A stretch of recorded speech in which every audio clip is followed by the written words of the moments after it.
Hey guys, good morning. This is Jonathan Urbuda. You're watching I Love Tanchung TV, a channel that highlights and celebrates the beauty of life. If you are new to this channel, consider subscribing. Just click the subscribe button at yung bell notification na katabi naman ito para ma-notified kayo moving forward sa mga upcoming uploads ko. And if you're using our social media, Twitter, Facebook, and Instagram, please follow me. It's at I Love Tanchung.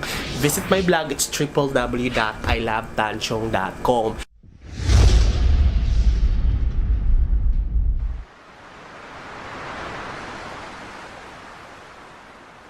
Sa Mandaluyong, pati ilang residenteng nakatira sa mga condominium, dumadaing na rin sa gitna ng lockdown.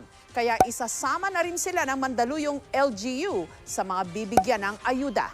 Noong kamakailan guys, may kumatok dito sa bahay. Siguro mga Miyerkules yata. Akala ko kung namimigay yung barangay dito na galing sa munisipyo ng relief goods. Bubuhusan na rin daw ng Mandaluyong City Hall ang mga nakatira sa mga condominium. So, hindi ko sa dapat i-vlog dahil parang sabi ko, parang medyo kahit papano, nakakain naman ako at may nabibili naman akong pagkain, may capacity naman akong bumili. So, parang hindi ko siya dapat i-vlog dahil medyo sensitive kasi siya dahil nga relief goods at maraming may mga nagugutom at mga hindi nakakakain sa labas. It's just that, nung napanood ko siya sa TV Patrol, si Mayor Abalos talaga dito sa Mandaluyong, talagang lahat pala talaga ng mga kondo dito, binibigyan pala talaga ng relief goods. Gulat ako yung mga condos na malalaki dyan, na dumadaing na rin.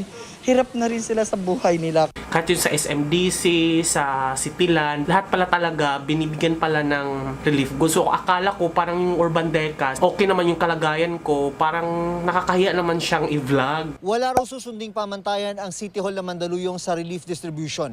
Basta't nakatira sa mga condominium, ay bibigyan daw ng tulong. Nasa desisyon na raw ng mga residente, tatanggapin o hindi ang alok na ayuda. Pero na-realize ko pala na yung mga poorest of the poor, talagang naghihirap talaga, nakakakuha na rin naman pala ng mga ayuda. Kami, hindi. Nagbabayad naman ng tax yung mga yan. It's about time tama din.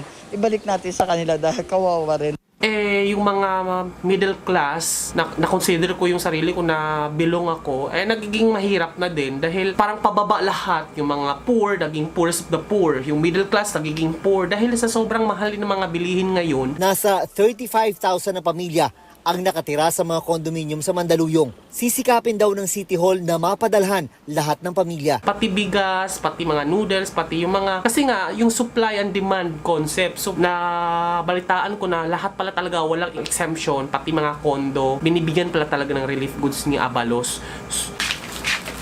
Ito yung binigay sa akin.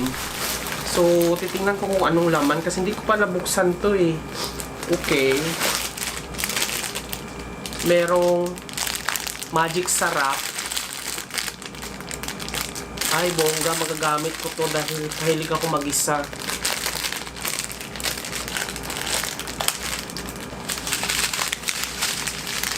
Yan. So, wow, sarap pala, Silver Swan. 1, 2, 3, 4, 5, 6, 7, 8, 9, 10, 11. Isang dosena na magic sarap.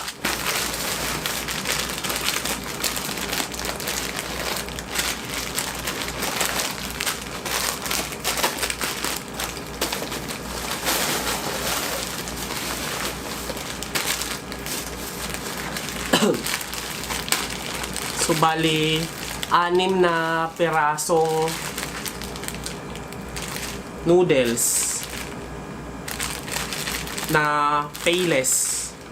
So 1, 2, 3, 4, 5, 6. So malaking tulong na rin to dahil walang nabibili na ganito sa Mercury, sa grocery. Nagkakaubusan na kasi ng noodles. So at least meron akong hihigop man lang.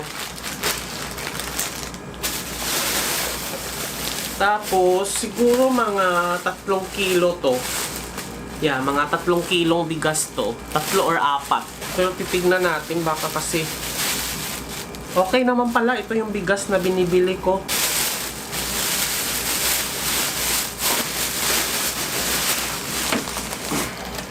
Tapos, merong dalawang king cup na sardinas. After ko itong matanggap guys, parang na-realize ko na ang hirap pala talaga ng buhay. Diyos ko po. Parang lahat naghihirap eh. Alam mo yun, yung pag ang mahal ng bilihin sa labas, gulay. Buti na lang din, walang pinipili dito. Kahit mga nakatira sa kondo, hinibigyan talaga siya ng relief goods ng Mandaluyong. Kasi lahat kami dito, kinatok talaga. Isa-isa. Lahat ng mga nandito sa mga naka-quarantine.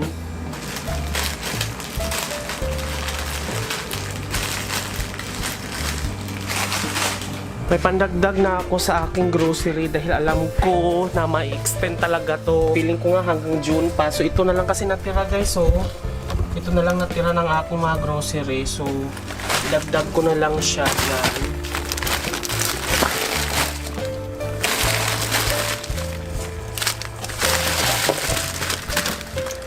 Yan, para kahit papano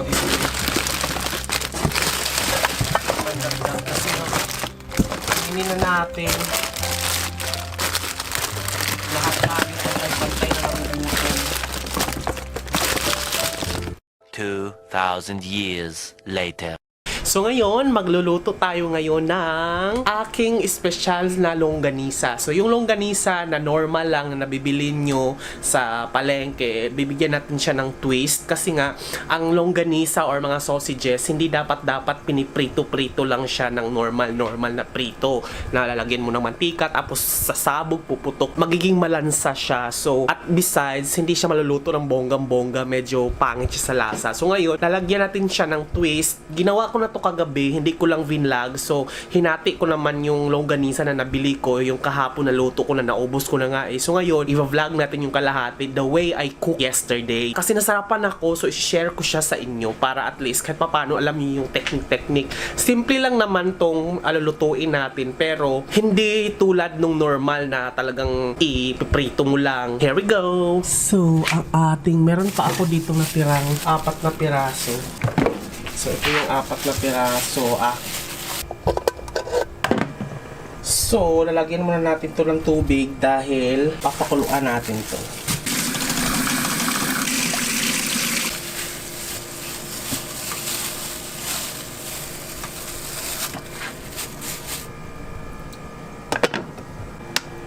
Iiwanan muna natin siya dyan hanggat sa kumulo siya. Tapos yung unang kulo, itatapon natin yung tubig. Kung nakikita nyo may mga puti-puti, kapag hindi pa siya masyadong kukulo, tatanggalin natin yan kasi yan yung dumi ng karne. Nakakadiri naman kung kakain tayo ng dumi, tatanggalin natin yan. Pakuluin muna natin siya hanggat sa maluto. 2,000 years later. So yan na guys, nilagay na natin ang bagong tubig. Pangalawang pakulo na natin to. Una, tapon natin kasi madumi yun. Yung pangalawa, yan na yung titimplahan natin. So lalagyan natin siya ng paminta.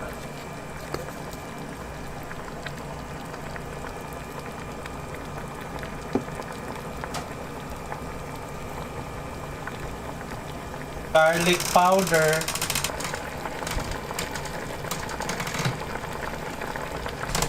Sesame oil,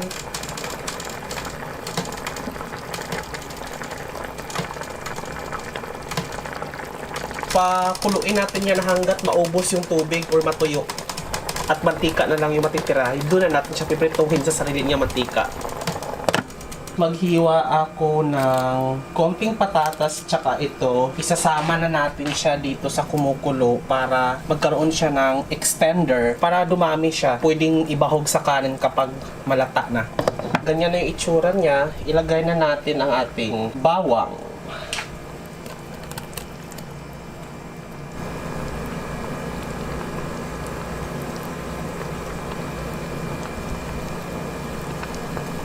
Ngayon, ilalagay na natin ang ating patatas.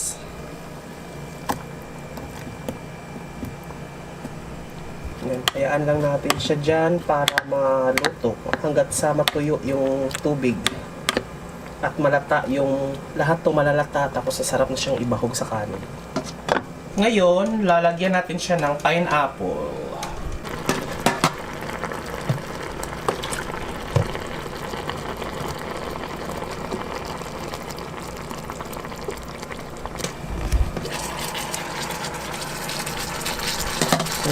Sarap.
Yan guys, so naluto na. So kakain na muna ako dahil nagugutom na ako, nakapagsaing na rin ako. So enjoy! Thank you so much for watching guys. This has been Jonathan Orbuda saying keep smiling because life is worth celebrating for.